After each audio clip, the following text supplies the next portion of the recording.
Good evening, everybody. How are you doing? Man, what a day it was today. Binks, how you doing? Oh, excellent. Good to see you, Kitty Kate. And Sir Frank Otter, Tracy Spencer, Cynthia. Oh my, Tracy Spencer. My gosh. Daniel Barry Sports Highlights. Yes. We've got some. We're going to finish this one out. Yeah, this story, the reading of these 45 pages of documents plus the indictment. And then, hey, Debbie Webb, how you doing? Welsh lady, good to see you. I used to be young. Hello. Yes. So we're going to finish this one out, and then I'm going to kick you guys over to stream that I have fired up to go off at about 9 o'clock. It might start a little bit late, but if it does, it'll be fine. We'll be able to catch up with everything. Wow. Yeah, last night was rough reading this. Here we go. Let's bring this thing back up here and we'll get back into reading this. Why is it not working? There we go. There we are. Making it all big and biggened.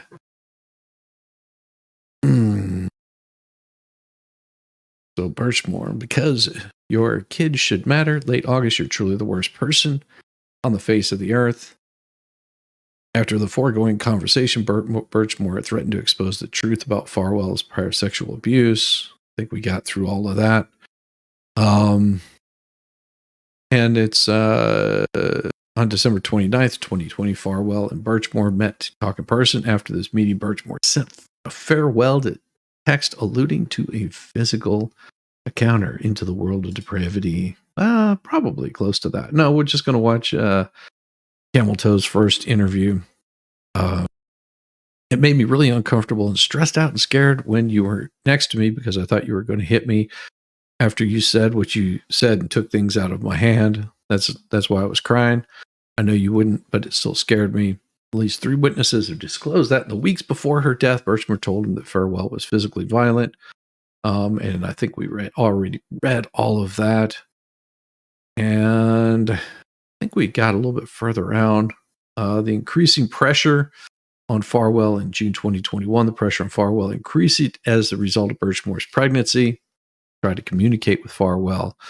Thought we were further down in here. It was already read. And I think he's signing, not sure. Read all that. Sorry, I should have marked where I left off at. I'm a bad host. I'm sorry.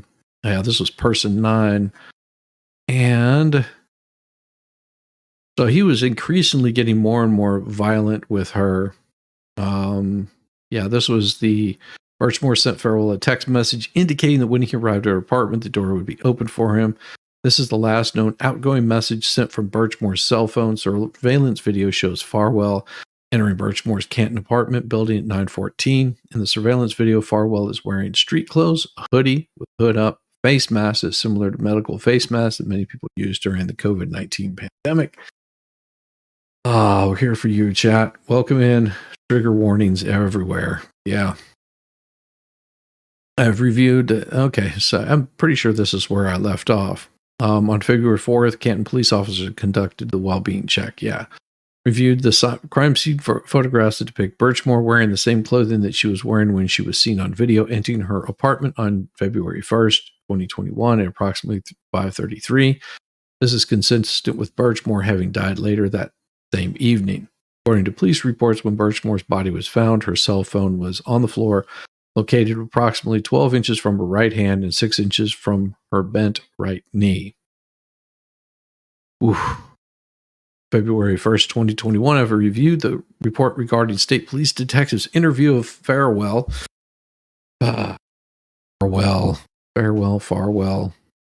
Just dip weed. In which Farwell admitted he went to Birchmore's apartment on February 1st, 2021. In that interview, Farwell stated that he had been there between approximately 9:10 and 9:30. I reviewed the data on Birchmore's phone. A log report indicates that the phone was locked from 9:13 on February 1st, 2021 until the device powered off because of battery loss on February 3rd, 2021. February 1st, 2021, while still locked, Birchmore's phone recorded a screenshot of a black screen at 9:18. In other words, after sending a final text message to Farwell, tell him the door was unlocked, Birchmore's phone locked and was not unlocked until after the device was recovered by police. Oof. Health data on Birchmore's phone indicates that the last movement recorded by the phone on February 1st, 2021 occurred at 9:40 p.m. That was 3 minutes before Farwell was captured on surveillance video leaving Birchmore's apartment. Specifically, this data indicates that the mechanism that Apple uses to record movement registered 8 steps at approximately 9:40 p.m. These steps occurred while Farwell was still in Birchmore's apartment. Bourne recorded no additional steps between 9:40 p.m. and the time it was recovered by first responders on February 4th, 2021. As noted above, first responders ultimately found the phone next to Birchmore's body based on my review of the frequency of Birchmore's phone use over the weeks, months, and years leading up to her death. Her failure to access her phone is inconsistent with her usual habits when alive and awake. Well, I don't think you have any recordings of her when she's dead making any movement. That would be really, really hard to do. You know, saying, evening, how you doing, Roy Lonsinger? How you doing? And Winks. Yeah, wow. This is a tough one. She basically says, based on her training experience, she's aware that Apple phones can be used to track and retain health-related data of the user, including but not limited to steps taken. But I've also interviewed multiple witnesses who have reported on Birchmore's frequent, almost incessant, I'm going to say that word wrong. She used her phone all the damn time. In fact, one witness referred to Birchmore's phone as her third hand. I refer to something as my third leg, but, you know, my wife just laughs. She goes, no, it's not. Before her death is evidence that appears to be inconsistent with Birchmore, a pregnant woman choosing to die by suicide that day. Birchmore communicated with a photographer regarding the timeline for booking a newborn photography shoot between 1:25 and 1:31. At 7:57 p.m., Birchmore texted a friend to obtain baby clothes from her. And at 8:25 p.m., Birchmore performed a Google search for, I thought that said Chubby Kids furniture. Is this him dead yet? Yeah, she was killed allegedly killed by her baby daddy. I have interviewed family members who helped, and I mean, the most disturbing part of all of this is he was 15 when he started fooling around with her. I've interviewed family members who helped clean Birchmore's apartment in the days following her death. Some of the things they observed were also inconsistent with Birchmore deciding to self-delete. For example, during first visit, they noted that Birchmore had been in the middle of doing laundry when she died, with a load of wet clothes in the washing machine and another load in the dryer. Additionally, they observed a homemade sign saying, "Congratulations, you're going to be a father." That sign had an ultrasound photo on it and was sprinkled with glitter. Yeah, she was preparing for a future. Hell, this guy sounds like such a slimeball. Oh, it gets worse. Yeah, more than just a slimeball, Starzy. You have to understand that he had a wife with 2 kids and a third one on the way, and his wife was going into labor while he was ending this young lady's life. Yeah. Mm-hmm. Additionally, in Birchmore's apartment, family members observed a new baby stroller that was still in its package. They also observed homemade and store-bought onesies for a baby.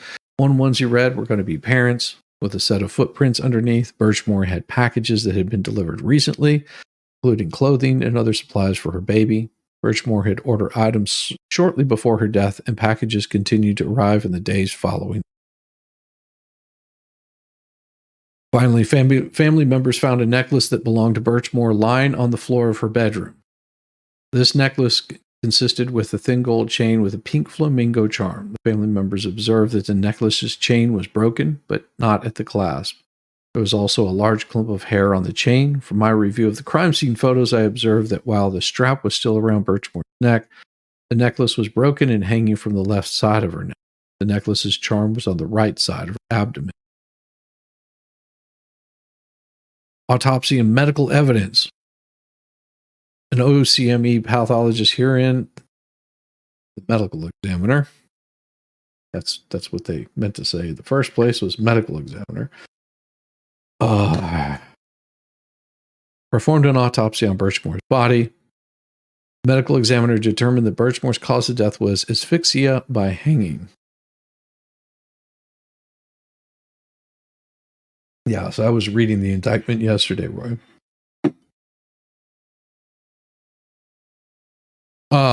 The medical examiner ruled Birchmore's manner of death a suicide. The medical examiner's written autopsy report noted that Birchmore's hyphoid bone, a U-shaped bone at the front of the neck, was fractured on the right side, and that she suffered from pectoral hemorrhages from the bulbar, and basically she looked like someone that had died by asphyxiation. Additionally, the ME concluded that Birchmore had a hemorrhage over her left muscle, which would have been one of the left muscle here.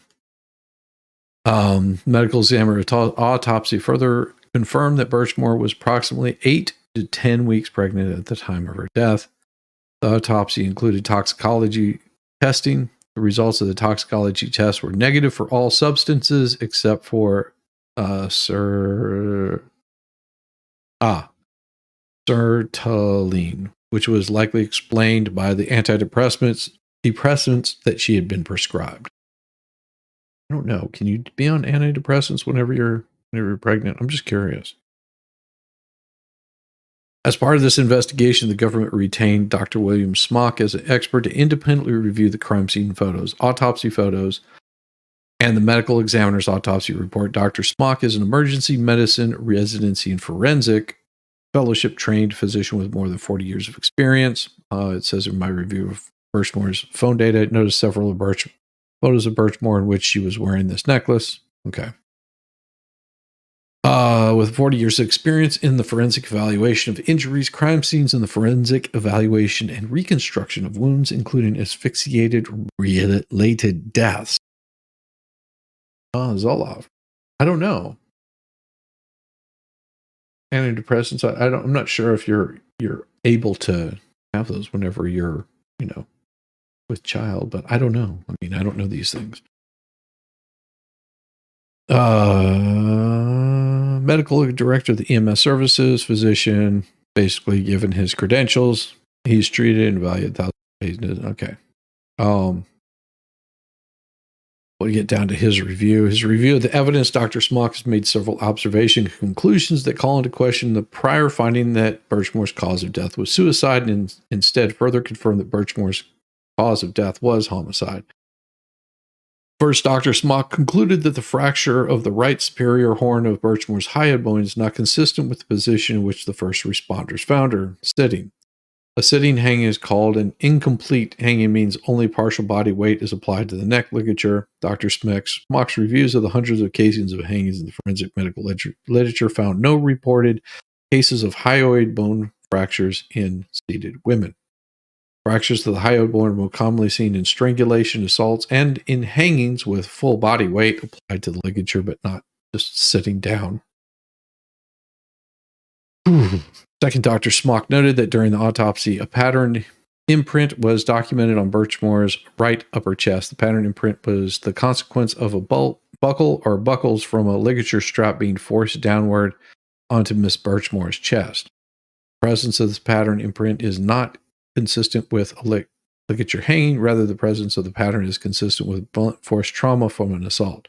When first responders found Birchmore's body, the buckle responsible for this imprint was observed just below her right ear. However, the location of the imprint on her chest is not consistent with the incomplete ligature hanging.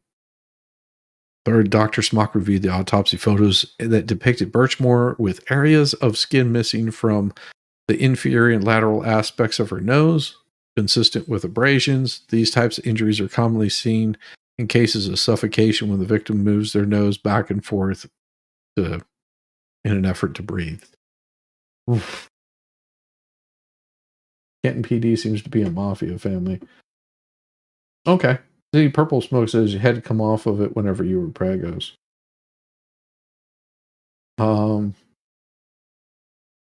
Farm Chief knows it's a Zoloft AD. Yes, it's not contradicting. Huh. Okay. It is the name of the area of the state of Massachusetts. Yes, this is the same area. This is the same area. This happened a year prior. Oh. Third, Dr. Smock reviewed the autopsy photos that depict Birchmore with areas of skin missing. For basically, she's moving her head back and forth, trying to get breath. Fourth, Dr. Smock noted that Birchmore was in the habit of always wearing a chain necklace with a flamingo pendant. The chain was broken around Birchmore's neck. The breakage of Birchmore's chain necklace is consistent with a struggle. Dr. Smock, based on his education experience, trained in his review of the materials in the case, opined with reasonable degree of medical and scientific certainty that the cause of Miss Birchmore's death is asphyxiation and the manner of her death is homicide. Here's where we get to the Massachusetts State Police interview of Matthew Farwell. Yeah, sounds like a monster. Oh, you have no idea how much of a monster he was. He got involved with her when she was 15, and him and his twin brother, and I think there were a total of 5 guys, had their way with her over time. They groomed her, and they were very sexually active with her. Yes. He had a proclivity towards the young girls. Yeah, she was 12 when they met. She was part of the Police Explorers program. But he didn't do anything with her until she was 15. Yes. But there was also times that he wanted her to play like she was 12 or 13. Yeah. On February 6, 2021, 2 days after the police found her body in an apartment, the state police detectives interviewed Farwell. The interview occurred in a parking lot of the Stewart Elementary School. During the interview, Farwell made several false statements about his relationship with Birchmore. Farwell told officers that he was involved in a sexual relationship with Birchmore, but he claimed the relationship only began in 2020. Based on this investigation, Farwell's statement to detectives was false as described above. Farwell began having sex with Birchmore in 2013 and continued to have sex with her until near her death. Even at 15, she's still a kid, making him PDF. Yeah. That is very true. But him and his twin brother and I think there were 3 others besides that were sort of passed her around.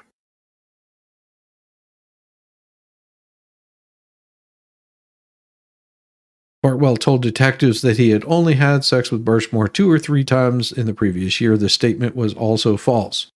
Based on the text messages between Farwell and Birchmore, Farwell had intercourse with Birchmore on at least 10 occasions between January 1, 2020 and February 1, 2021. Farwell also told detectives he could not have been the father of Birchmore's unborn child because the last time he had intercourse with her was October 2020. This statement was also false. Set forth below is a text message conversation between Farwell and Birchmore on November 18th, 2021, in which they discussed an upcoming sexual encounter. Farwell, so I'm going to try for tonight. I've been in interviews all day from the murder. Sorry. She says, exciting. Okay, I'm running to the store and doing something for you then. I hope you can come. He says, what are you doing for me? She says, LOL, shaving. Are you planning on rolling me over? I need to know what you want if you come. He says, if you want me to roll you.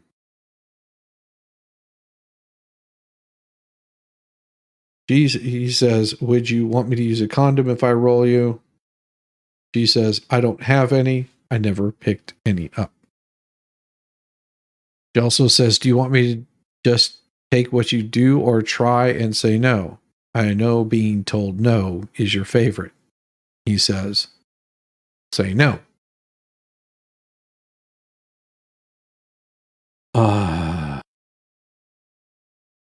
Yes. You like that?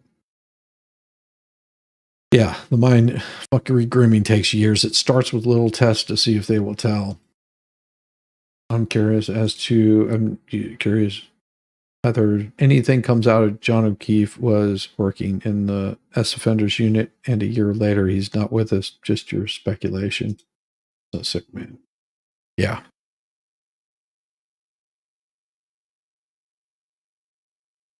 Don't know how that happened. 36 of 45. How did it go from? They discussed an upcoming sexual encounter. Seems like there's something missing here. 33, 34, 35, 6. Okay, well, persons with severe mental issues. However, the Stoughton Police Department, the law enforcement agency in the town where Birchmore lived her whole life before moving to Canton on or about December 1st, 2020, has a record of Birchmore being subject to this temporary mental health hospitalization only one time in the May of 2020. According to police records and information disclosed by Person 7 on that day, Birchmore had gotten into a fight with a family member who called the police and reported Birchmore was going to harm herself. The police took Birchmore to the hospital where she was evaluated and deemed not at risk for self-harm. She was released a few hours later. According to Person 7, Birchmore stated that she was not suicidal, just angry at her family member. Additionally, I'm aware that minutes before Birchmore's release from this unfounded section, Farwell had Birchmore engaged in graphic sexual conversation. Later, Birchmore apologized for worrying Farwell, and Farwell replied, I was not worried. I know you're fine. Canton Police Department has, why is it all the way down to 98? It seems like I missed something. 93? Oh, they cut a bunch out. There must have been something in here that they couldn't disclose. Because it went from 93 to 98, unless they have it somewhere else that I missed. Look, I'm scrolling really quick. Don't see anything there that would indicate that there's anything there. So something's missing out of here. Don't know what it is, but we'll get back to it. Person 7 had a therapy session with Birchmore on January 31st, 2021. During that meeting, Person 7 screened Birchmore for any signs of depression or suicidal ideation. He or she found none. Person 7 had regular sessions with Birchmore and noted no signs of depression, suicidal ideation in the months leading up to Birchmore's death, and had her next appointment scheduled with Birchmore for February 1. Additionally, Farwell told detectives that he had been trying to distance himself from Birchmore. This is inconsistent with the evidence that in Birchmore's final days, Farwell asked for a key to her apartment.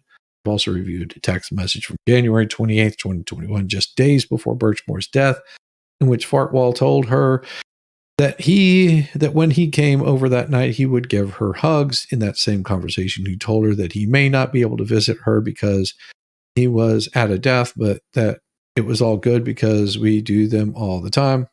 In addition, I have reviewed a text message exchange between Birchmore and Farwell from January 29th, 2021, in which Birchmore expressed joy at a Farwell agreeing to exchange in sexual activity with her again. Farwell's post-interview conduct. Yeah. Convinced it starts with compliments about looking older than you are, then convincing the child they are learning to be an adult, talking about sex, showing prawn is.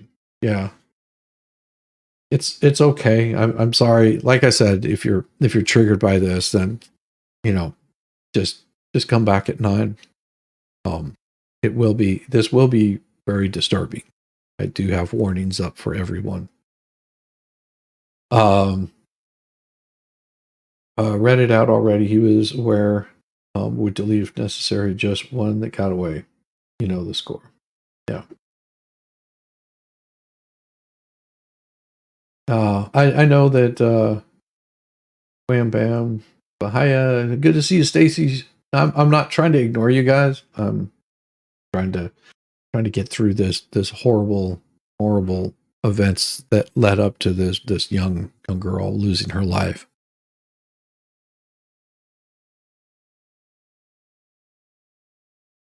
Following Birchmore's death, the Stoughton Police Department placed Farwell on administrative leave. Around that time, Farwell met a co-worker, Person 4, at a local bar. During that meeting, Farwell told Person 4 that he had a sexual relationship with Birchmore. However, according to Person 4, at no point during that conversation did Farwell express any sadness, grief, or remorse about Birchmore's death.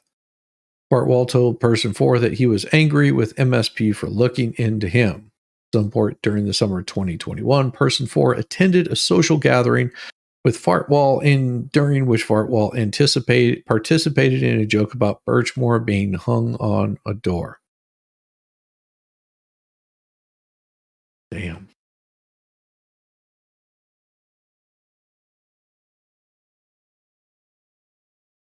I'm aware that Farwell's time as a Stoughton police officer, then detective, he responded to unattended deaths. Additional relevant to detention. Farwell had a history of choking Birchmore. Through this investigation, agents have identified evidence that Farwell expressed an interest in violent sex and has a history of choking Birchmore. On more than one occasion, Farwell asked Birchmore to perform his graping fantasies during sex, whereby Birchmore would pretend to be the victim of Farwell's simulated sexual assaults. Moreover, I have reviewed text messages that indicate that over the course of their relationship, Farwell initiated the concept of choking Birchmore on numerous occasions. In 2020, the year preceding her death, text messages reveal that Farwell told Birchmore on at least 20 separate occasions that he would grab her throat, pin her down by her throat, squeeze her throat, or choke her during sexual activity.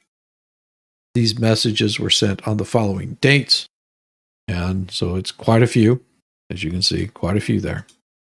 Based on my review of Birchmore's journal entries as early as 2013, when Birchmore was just 16 years old. Farwell introduced the idea of choking during their sexual encounters and discussions. One such example of Farwell promising to choke Birchmore occurred on October 14th, 2020, when Farwell told Birchmore that he was going to cover her mouth during sex and maybe I'll choke you a little. In that same conversation, Farwell told Birchmore, I'll grab your throat and say you won't say a word to anyone.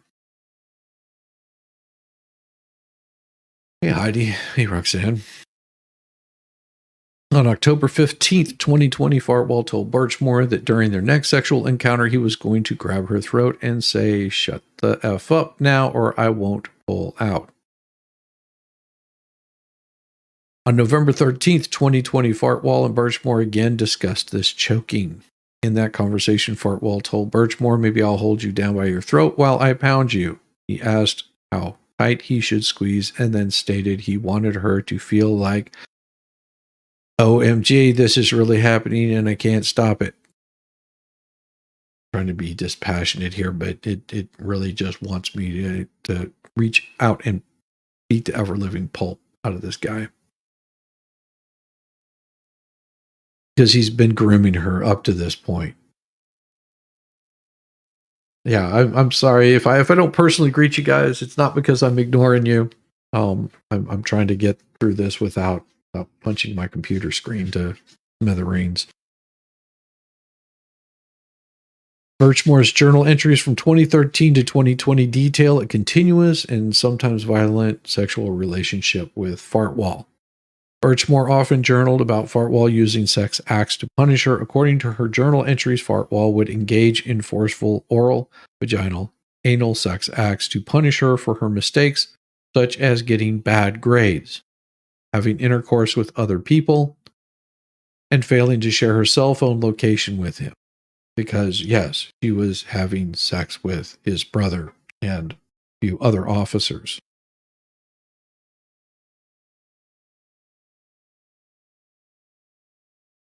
I have reviewed numerous text messages that Farwell sent to Birchmore, including some from March of 2019, which are consistent with Farwell's practice of using certain sex acts to punish her for lying or being intimate with someone else, for example. In a text conversation on March 7th, 2019, Farwell said, "You would have to take a serious pounding to make me happy." She says, "Is it for everything?" He says, "No." He says, "You owe me 3. Based on my training and experience, if the acronym SDF means shut the fuck up. Farwell, I'll give you a break and spread them out." She says, "Please, not all the same day." He says, "No, I'll give you like a week so you can feel it, and then as soon as it goes away, you'll get it again so you feel like it for a whole month." She says, "Not going to be a fun month." And he says, "Not for you." Farwell's fixation with graping fantasies. Text messages between Farwell and Birchmore reveal Farwell's interest in SA. For example, one text conversation on November 8th, 2020, Farwell told Birchmore that he enjoyed having sex with her. When Birchmore asked what would be perfect for him, Farwell replied, "You say no and make me take it full R word." When Birchmore indicated that she was amiable to that, Farwell responded, "Doesn't matter, I'll do whatever I want anyways." During another text message conversation between Farwell and Birchmore, Farwell instructed Birchmore to call him daddy during sexual intercourse. In that conversation on October 18th, 2020, Farwell told Birchmore that daddy was going to engage in anal with her. He also indicated that when he was done, he was going to grab her hair, pull her head back, and tell her to keep her effing mouth shut. Do you understand me? Based on my review of the text messages between Farwell and Birchmore, I believe that Farwell is referring to rape as the R word in this message. Text messages between Farwell and Birchmore included Farwell's repeated demands that Birchmore set her phone location sharings to allow him to always view her location. In these text conversations, Farwell indicated Birchmore needed to share this information in order to gain back his trust for her alleged lies and infidelity. Yes. Sorry if I'm not trying to ignore you. Good to see you over there on the Twitch. Good to see you, Roxanne McClellan, Debbie Webb, Sir Frank Otter. Sorry if I wasn't trying to ignore you guys. I will catch up with chat here shortly. Evening, everyone. Good to see you, Stacy, Stephen Fenner, Stacy Schmidt, RZ, Debbie Webb, Tara Downey, Taz, Stacy, Debbie Webb. Let's see. I think I got everybody. If I missed anybody, I do apologize. I'm not trying to ignore you. This is just I will stop every so often to take a breath. Like I said, this is just a tough one to get through. Text message between Farwell and Birchmore included Farwell's repeated demands. Oh, I already read that. On March 11th, 2019, Farwell asked Birchmore why her location was off and why he can no longer see it. On March 22nd, 2019, Farwell asked Birchmore to reveal her location. When she responded she was at 7-Eleven, Farwell told her he knew she was in Abington, and he asked multiple times why she would go there when Stoughton has 100 convenience stores. On April 22nd, 2019, Farwell sent Birchmore a text message stating, "I know you're hiding shit. Your location is off again. On June 22nd, 2019, Farwell sent Birchmore a text message asking why she turned off her location data the other day. On July 5th, 2019, again reached out to Birchmore saying, I see your location is off again. July of 2020, Farwell apparently transitioned from wanting to track Birchmore's location to prioritizing secrecy. Farwell says, you can turn your location back off if you want. She says, it wasn't off. That's why I wasn't sure why I wasn't showing up. Then I just unshared and reshared it with you. You can have it. It's been a thing for years. LOL. Says, LOL. Okay. She says, I don't know if you know where I don't care if you know where I am. I'm not doing anything I shouldn't be. My legs shaking a shit ton right now. I'm feeling that tomorrow. Farwell says, LOL, I know that I just don't really like any of that stuff Big Brother is always watching. He says, I don't understand what you mean. He says, I'm just saying iPhones keep track of way too much stuff. I don't mean anything by it. Yes, he is well beyond a monster. During this investigation, pursuant to a federal search warrant, agents obtained and reviewed data from Farwell's iCloud account. Located in Farwell's iCloud account were several memes that indicated his interest in sexual intercourse with dead bodies. A meme that states, what does a pulse and an orgasm have in common? I don't care if she has either. Another meme states, if you have a corpse on a waterbed, it feels like they are participating. A meme glorifying a person who kills and sexually abuses someone no one will miss. Farwell's iCloud data also contains images that reveal his interest in domestic and sexual violence. A meme containing a photo of a woman with tape over her mouth that states, duct tape turning no into since 1942. Farwell's iCloud data also includes images that would reveal his interest in strangulation. For example, one such image states, when he says, choke me daddy, and you get carried away and now she's dead. There was also a screenshot of an image of a woman saying that she could not sleep, followed by a man choking her saying good night. Yes.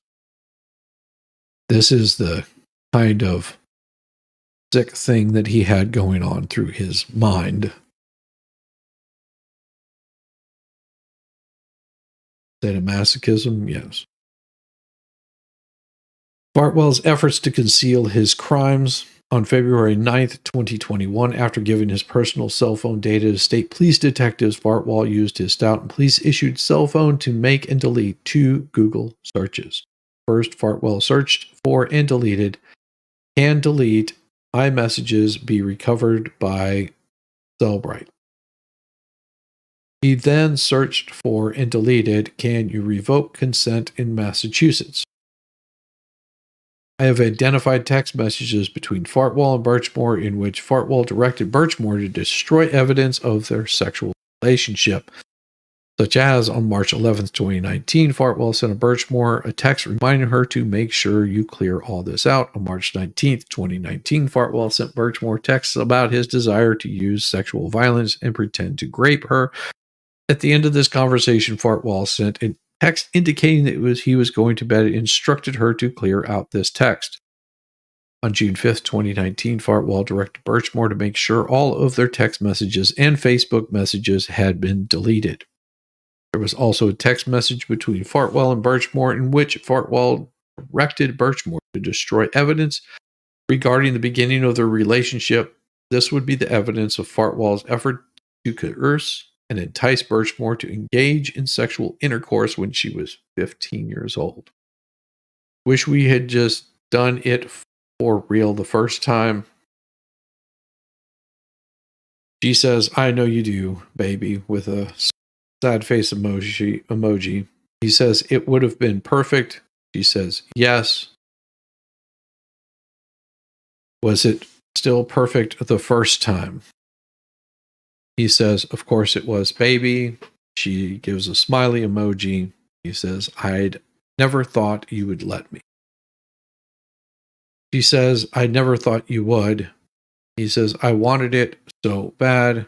She says, so did I. I knew the day we made eye contact, I wanted you to F me.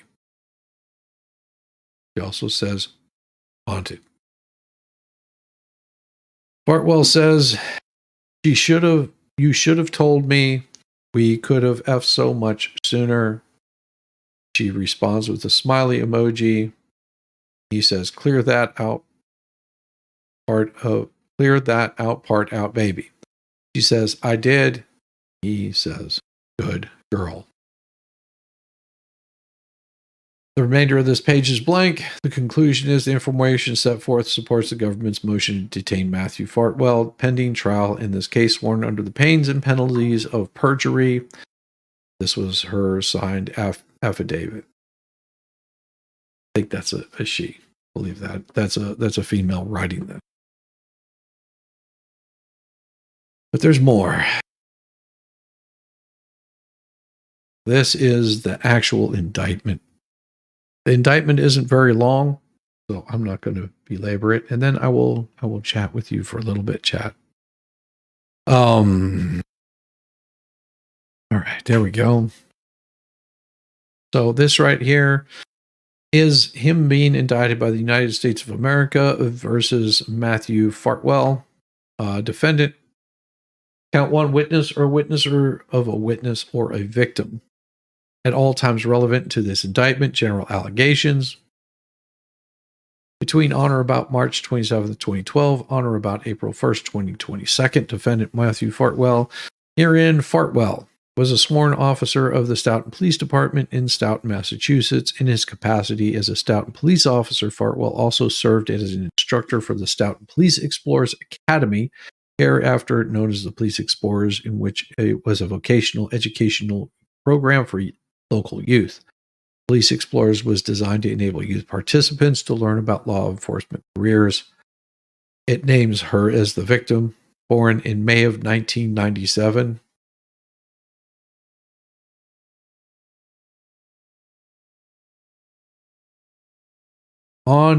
In or around March 10th, 2010, Sandra Birchmore applied to be a participant in the Police Explorers. At that time, Birchmore was 12 years old.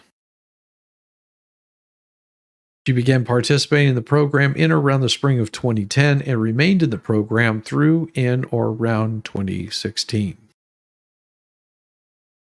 Prior to in or around 2012, Farwell was a Police Explorers volunteer. He became an instructor when he started working for the Stoughton Police Department in 2012.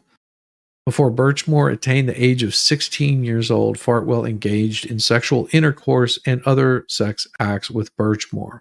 Farwell's sexual contact with Birchmore continued until in or around early 2021. The Stoughton Police Department required employees, including police officers, to accurately report their time and attendance in order to receive wages and overtime. Of course, we know during some of his shifts that he was off having sex with her. In or around December 2020, Birchmore learned she was pregnant. Birchmore told Farwell that he was the father of the child. On or about January 20th, 2021, Birchmore's friend called the Stoughton Police Department and told department employee that Farwell had been having sex with Birchmore. Shortly thereafter, a Stoughton Police Department employee told Farwell about the call. On or about February 1st, 2021, Farwell killed Birchmore by strangulation. Shortly thereafter, Farwell staged Birchmore's Canton, Massachusetts apartment to make it appear as if Birchmore had committed suicide. Which raises some questions. Is this something that was common among this police department? Count 1.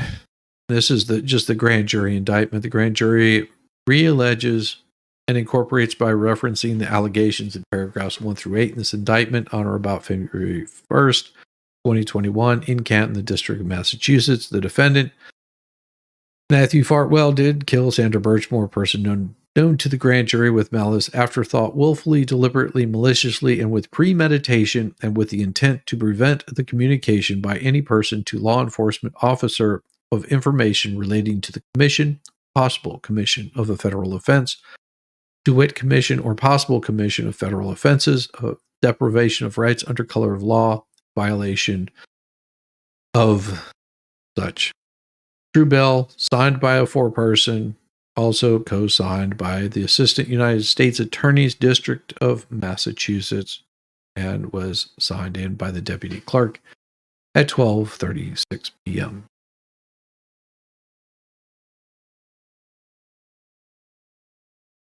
Glad to be done reading that. As I said, one of the more disturbing cases that's been going on since 2021. Stoughton. Was it Stoughton or Stoughton? Yes. No, I'm not from Massachusetts. I speak like a Southerner most of the time.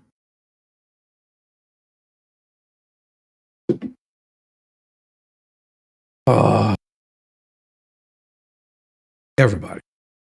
You know how these people that do harmful acts to children, I don't understand that. I don't understand how you can take something that's sweet and innocent and do these kinds of cruel acts. It doesn't register with me. I mean, I like to joke with my wife and tell her to call me daddy, but that's completely different. Never would do something like that anyway. She just laughs at me and goes, yeah, I doubt that. She goes, that would be like me telling you to call me mommy. I was like, no, that ain't going to happen. There's too much mutual respect. It just shows that he had no respect for her whatsoever. And she was put into a really bad situation at a really young age. And I got nothing for you. I don't know how this can, but this isn't uncommon from what I gather. I guess this was part of where it starts. Pray that there will be a federal investigation in the Canton Police Department, all parts from the chief to the janitors. I hope so also. And the chief did have a lot to say about all of this. He wasn't very, very kind about all of it either. Hearing that grand jury today or yesterday or the interviews yesterday that were given, the amount of searching that they had to do just to uncover all of this. You know, this is not something that I don't think anybody wants to do. But they're feds. That's high-level criminals investigating lower-level criminals. Yeah, true that. I mean, you know, you're going to have people that will say, "I was just following orders."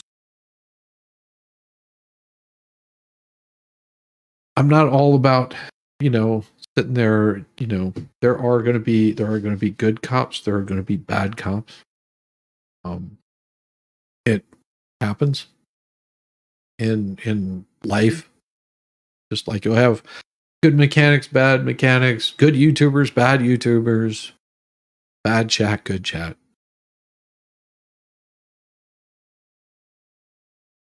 We try to keep it, you know, nice and chill over here. But I think what we need is some happy music. That's what we need, is some happy music.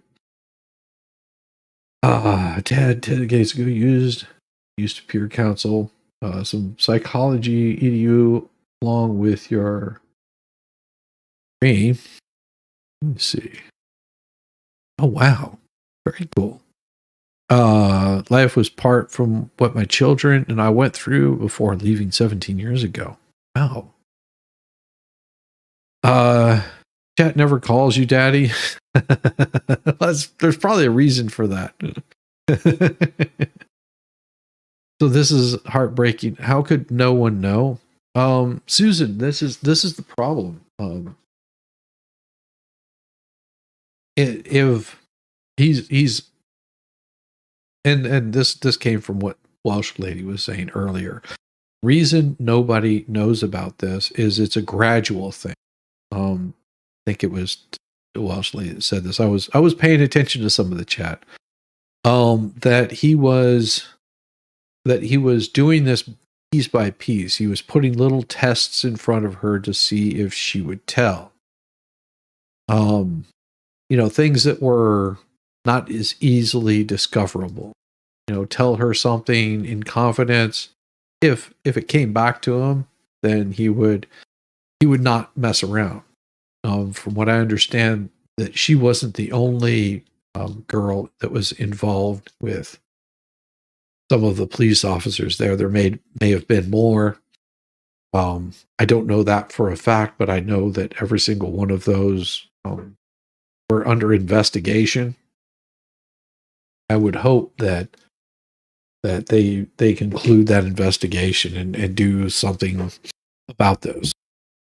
It seems like they had a little gang of miscreants that were doing this crap. Bunch of weak little men.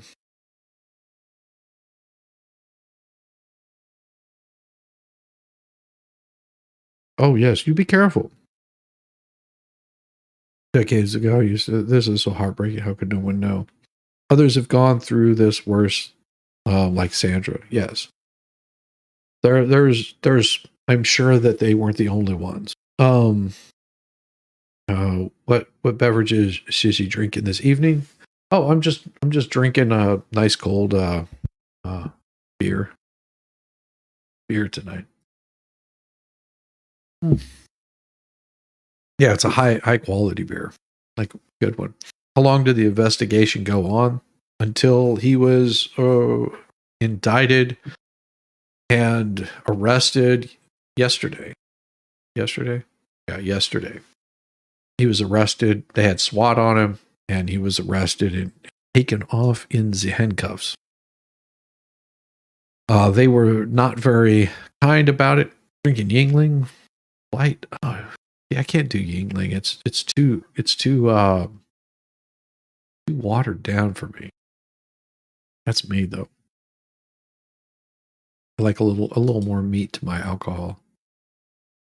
What was it that I had pulled up here? Yeah, whenever they arrested him, he was hauled off pretty damn pretty bad. I mean, they weren't going to play. Sitting there with a mellow yellow, nothing wrong with that. Mellow yellow is better than probably what I'm drinking. Usually everything's better than what I'm drinking.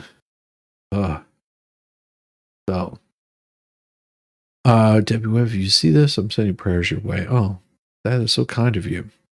Pray on the naive children for their perverted pleasure. Yeah, that is exactly what it is. I mean, he had a wife, 2 kids, third one on the way. She was actually going into labor while he was doing this to this young child. Her coffee girl, Tracy, awesome. Sounds like an Epstein chapter. Oh no. Epstein was much worse. Epstein was much worse. So this guy was doing his little thing, but Epstein was grooming a lot of young girls that we know of. Quite a few that we know of. I did start going through the Griswold, whatever, Giselle, Maxwell's court hearing stuff with Junior, and both her and I just had to back off and say, yeah, this is just too much. It was a rough one with Ghislaine Maxwell. Damn. Yes, be glad you lived a sheltered life. Epstein was more grooming, not killing that we know of. That you know of. We're aware there are survivors in chat. Please keep in mind that although it never leaves you, and you will live with it for the rest of your life, just remember they have no power or control anymore. Exactly. You have control over your own actions and nobody else's. Oh, dang. Drank your beer last night. Coffee it is, and I don't feel like walking down to the corner store, so no Jeep back. He was the last person that had seen her alive. Yes, he was the last person that had seen her alive. And it's that's why he's in there.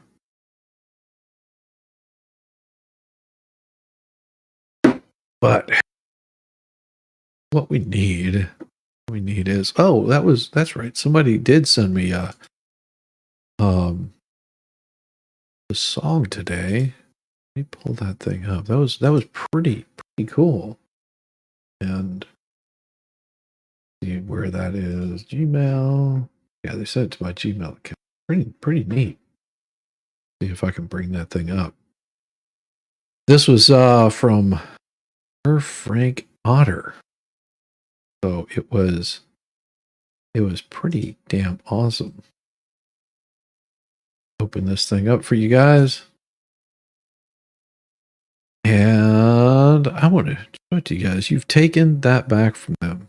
You're survivors. You've got this. Absolutely. It's your screen. And this is what Sir Frank Otter created, so you guys can enjoy this.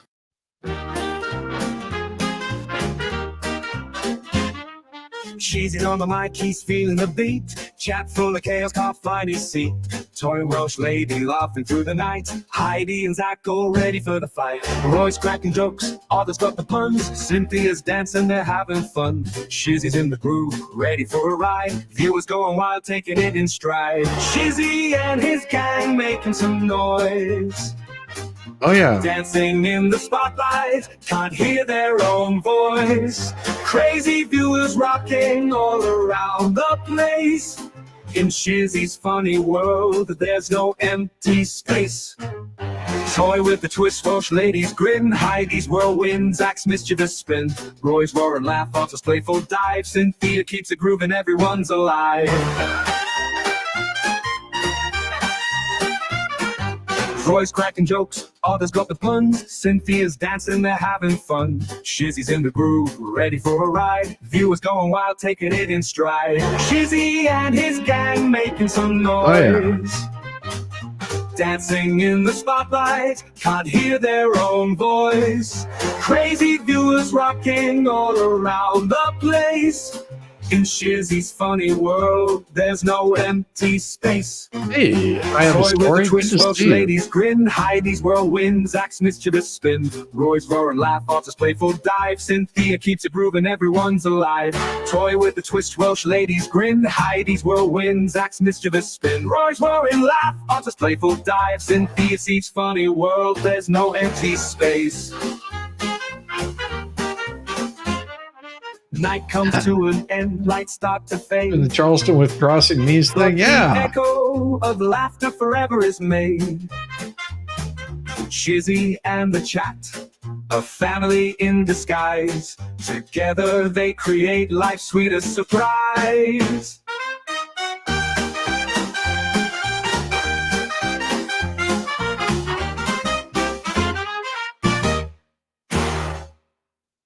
Yes, it was. Okay. Night comes to an end, lights start to fade, but the echo of laughter forever okay, just is call me a made. tornado. Shizzy and the chat, a family in disguise. Together they create life's sweetest surprise. Night comes to an end, lights start to fade, but the echo of laughter forever is made. Aww. Shizzy and the chat, a family in disguise. Together they create life's sweetest surprise.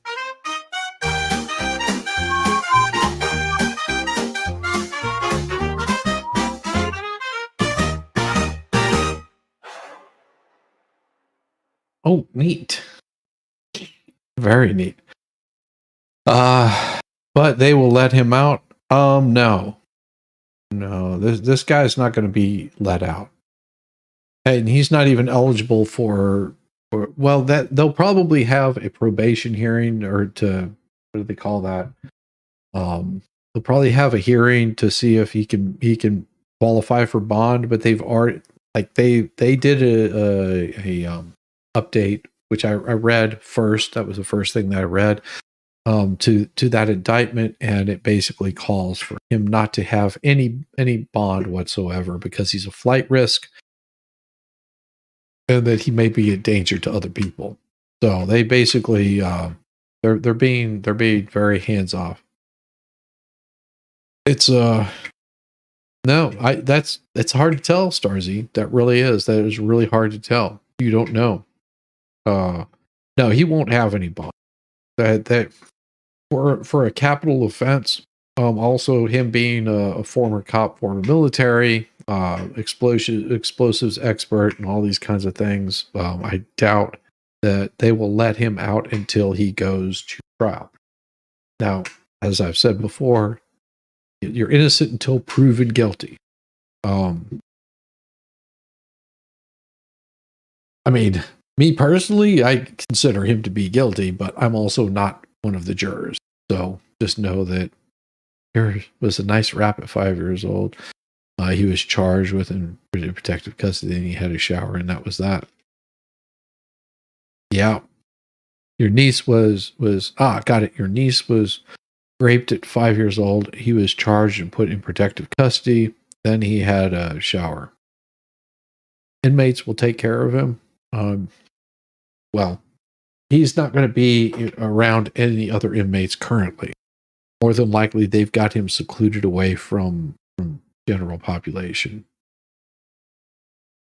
That's the thing, because once he's been convicted, that's whenever he can be put into general population. Until then, they'll keep him separated away, because you have to prove.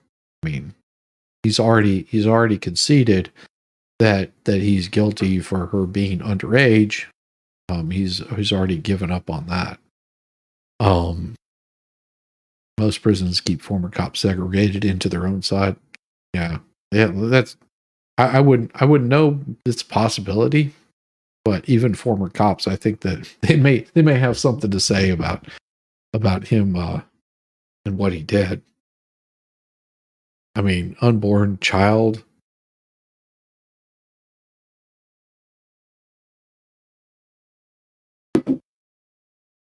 If it would have been a couple more weeks, I think he probably would have been charged with a double homicide. Text messages, he has no defense, no excuses. Let's see what they come out with.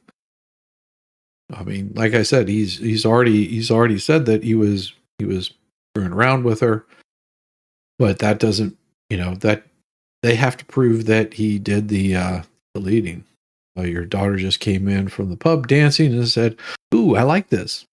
She's not gone to bed. Well, good. She needs to get some sleep. let her get some sleep. Sleep well. Well, Welsh Lady Reed's daughter. And where is the? You'll have to make another one and see if you can get more names in. Oh, you're back. Had to pollinate your zinnias.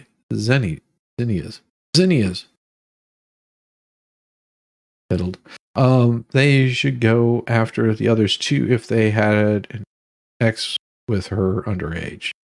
All of them did lose their jobs. I mean, I would hope that they have them on an offenders list. Pray that he has to face the whole world, then Jesus can handle him. Well, and I think this does more for the family that had so many questions surrounding this. They're just like, this isn't something our daughter would have done. She was looking forward to having a child. This is not normal. It's not normal for our child to do this. I was reading through some of those stories last night on the site. Hey, Diane G, good to see you. Glad you could make it. Made it back in here. I'm not in the song. It's okay. I always white and shizzy streams. I'm like normal in Cheers. Everyone already knows me. Well, we can do one for you. Yeah, we could create one for Puddletown. What do you want there, Puddletown? Oh, thank you, Diane G. I mean, there's going to be a long break in between because we probably won't see anything come out until, I mean, there will be small stories, but we probably won't hear too much about anything until it gets closer to the trial, which could be years off. It could be years off, and at the trial, because it is a federal crime and the feds are involved. There's a possibility this will never even see public. Stupid question. What do they do with the unborn child? Do they just leave it or take it out? I don't know. I never thought about that. I wouldn't ask chat. I would suggest maybe asking like a coroner or a medical examiner. They'd be able to tell you what exactly they do. But other than that, I couldn't tell you. Let's see. So, I don't know. Aggravating factor in sentencing, since they can't change the charge with some states they can. It depends on the age. Some states they can. You just bought a stroller for the baby. It still wasn't even unpacked. Yeah. Let's give a happy song for Puddletown there. I'm thinking how about a sultry jazz song about a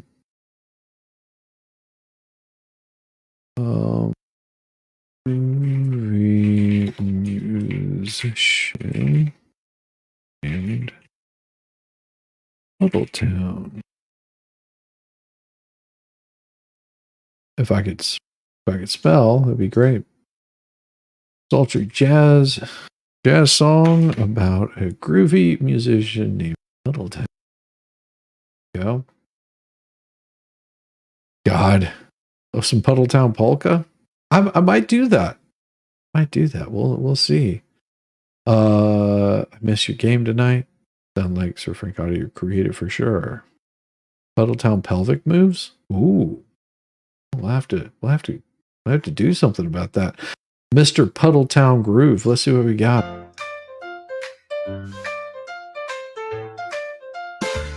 Oh, Mr. Puddletown, he plays a mean tune. He sweeps through the night under the silver moon. No.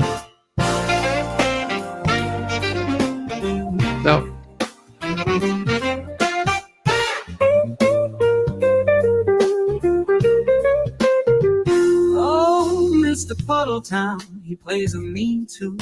He sweeps through the night under the silver moon. Saxophone so smooth makes the ladies swoon in the smoky haze of that downtown saloon. His fingers dance lightly over ivory keys. There we go. Whispers of bebop float on the breeze. Let's see, what did they say? Suit, he's the king of ease. Every note he plays brings hearts to their knees. Puddletown, you're our delight. With your groovy rhythms through the night. Your music's magic, it feels just right. Puddletown, you light up the night.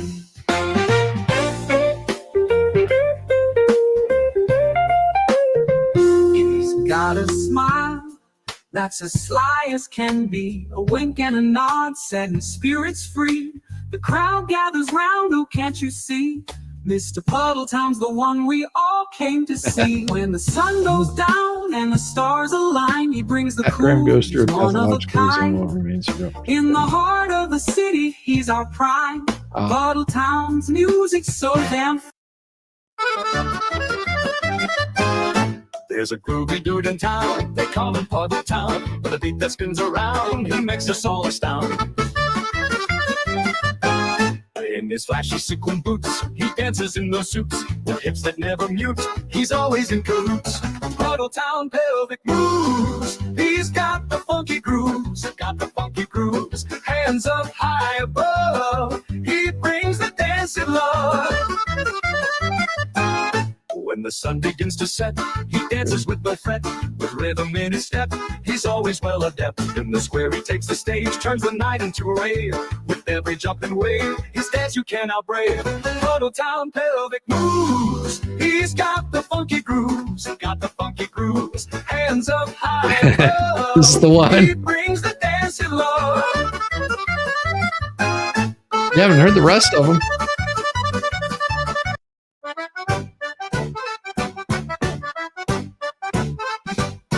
There's a groovy dude in town, they're calling him Puddle Town. With the beat that spins around, he makes us all astound. In his flashy sequin boots, he dances in those suits. And the flashy sequin suits. That is very good that he has been returned, and prayers for you and your family. Yamaha, really seriously, prayers with you and your family. That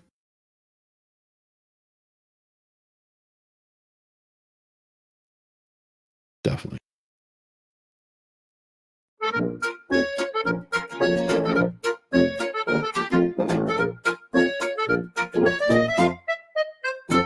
There's a groovy dude in town, they call him Puddle Town. With a beat that spins around, he makes us all astound. In his flashy sequin boots, he dances in those suits. With hips that never mute, he's always in cahoots. Puddle Town pelvic moves, he's got the funky groove. I see.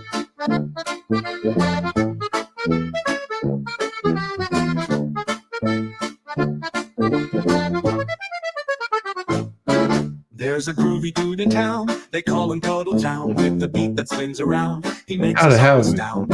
I know what I want to hear here. In his flash.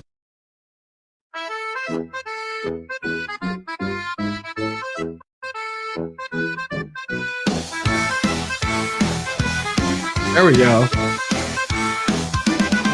There's a groovy dude in town, they call him Puddle Town. With a beat that spins around, he makes us all astound. In his flashy sequin boots, he dances in those suits. With hips that never mute, he's always in cahoots. Puddle Town pelvic moves, he's got the funky grooves.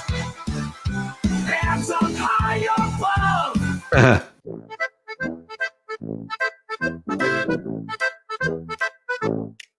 There's a groovy dude in town, they call him Puddle Town. With a beat that spins around, he makes us all astound. In his flashy sequin boots, he dances in those suits. I'm thinking. Hips that never mute, he's always in cahoots. Puddle Town pelvic moves, he's got the funky grooves. Hands up high above, he brings the dance in love.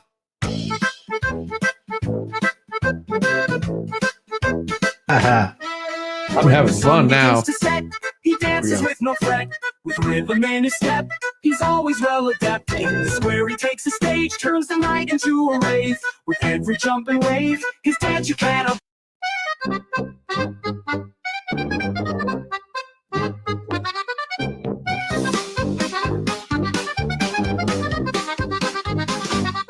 There's a groovy dude in town, they call him Puddle Town. With a beat that spins around, he makes us all astound.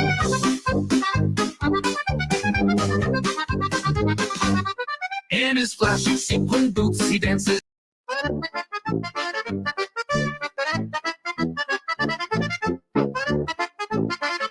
No, not what I'm looking for. There's a groovy dude in town, they call him Puddle Town. With a beat that spins around, he Might makes get there. us all astound. In his flashy sequin boots, he dances in those suits. With hips that never mute, he's always in cahoots. Puddle Town pelvic moves, he's got the funky grooves. Hands Yeah, up high let's add a above. female voice to it.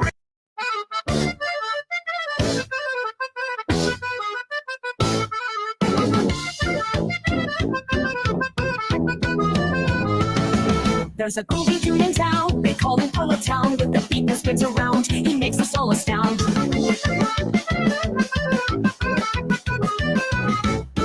In his flashy sequin boots, he dances in those suits. With hips that never mute, he's always in cahoots.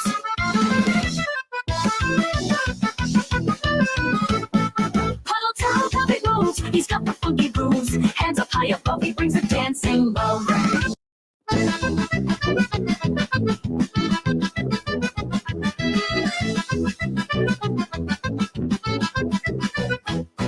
There's a groovy dude in town, they call him Polo Town. With the beat that spins around, he makes us. I don't like that one. Gotta get rid of that. Move that one to the trash. Let's see. So we've got the jazzy groove one here, which is a little more. I like this one.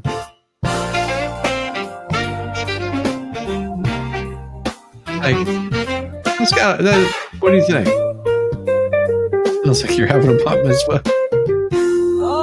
Mr. Puddle Town, he plays a mean tune. He sweeps through the night under the silver moon. Saxophone. So we got that one, and then we've got the first one that we did.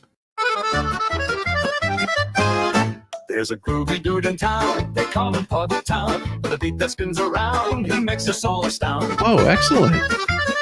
That's a good one. In his flashy sequin boots, he dances in those suits. With hips that never mute, he's always in cahoots. Puddle Town, pelvic grooves. He's got the funky grooves, hands up high above. Ooh. He brings the dancing love. When the sun begins to set, he dances with the fret. With rhythm in his step, he's always well adept. In the square, he takes the stage, turns the night into a rave. With every jump and wave, his dance you cannot brave. Puddle Town, pelvic moves. Okay. He's got the Keep that one. grooves. Got this one. There's a groovy dude in town. We got this one.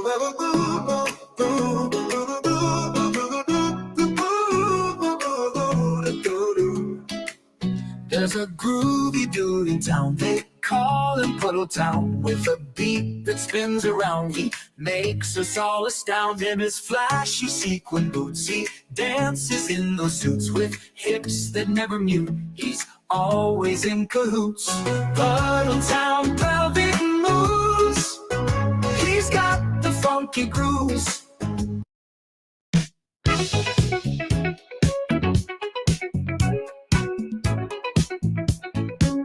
Oh yeah, like that last one.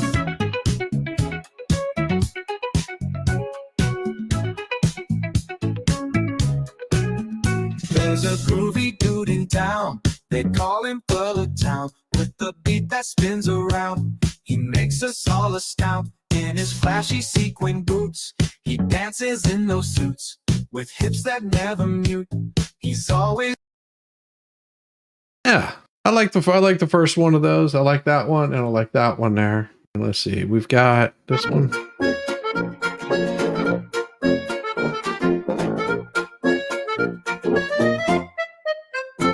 There's a groovy dude beat that spins around.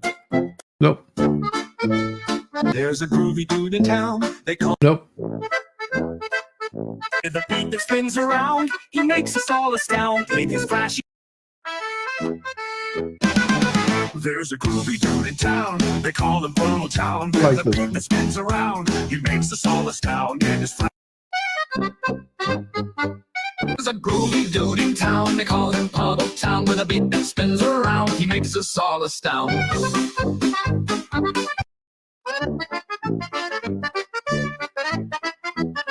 Always in cahoots. Puddle Town, pelvic moves. He's got the. Yeah, that was good. In those suits, with hips that never mute, he's always in cahoots.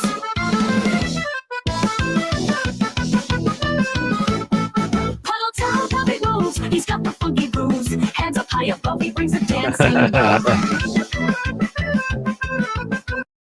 Well, the cool thing is those are some pretty short ones. I can really work with those. The other polkas fitting considering your commentary. Well, we'll go over those maybe a little bit later tonight. What we've got going on here in about 10 minutes. We're going to be, I'm going to be watching the the first interview that Camel Toe has done. You guys are welcome to join me. If you don't want to hear any politics, you don't have to stay. You can hang out, listen if you want to, but that's what I'm going to be pulling up. Zelfova makes me, she wants to dance in der Umverband. Well, Zelfa. All right, so I will be kicking you guys over there whenever this stream ends. It should automatically send you over there. If it doesn't, just know that it'll be starting up here at about 9 o'clock or as soon as I get in there. Everyone. Thoughts and prayers to each one of you. You guys are awesome. And thanks for bearing with me, because last night I was, not in a good spot to be able to finish those things out. That was the thing. It was like, I'm just not in that headspace. But this is what we're doing. I will see you guys very soon in probably like less than 10 minutes. I'll have it fired up and get it pulled up for you guys. See you in a few. Peace.